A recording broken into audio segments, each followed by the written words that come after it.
2 days before the NATO summit in Chicago, demonstrations have already begun. Activists gathered at Daley Plaza in the center of Chicago to make their opposition to the alliance heard. I'm protesting anything that's to do with a military-industrial complex. Obviously, NATO would be a huge one right there. NATO is a war machine. That's what's wrong with NATO. They want more war, more war. We don't want any more war. I believe that NATO is global terror. They become the world police, and when acting as the world police, they're murdering people in other countries.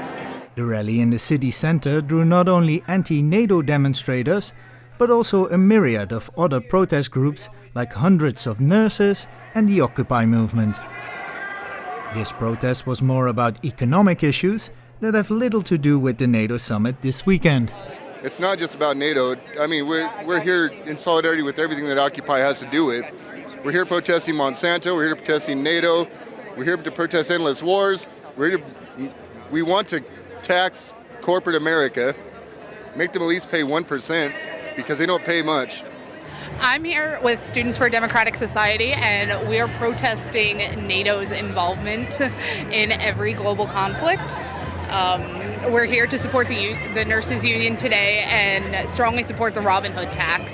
The demonstrators protested peacefully under the watchful eye of the Chicago police and say that this is also their plan for Sunday, when the 2-day NATO summit begins. Yes, we will be having a meditative protest. We'll be led by a reverend who is from Occupy Oakland, and we will be demonstrating peacefully in a very Gandhian style. The police have been preparing for the event for nearly a year to ensure the security of NATO's summit. And whilst a handful of arrests have been made at earlier protests leading up to the NATO weekend, the overall mood at this demonstration was mostly festive. I'm Karsten Reniers, reporting for the NATO channel from Chicago.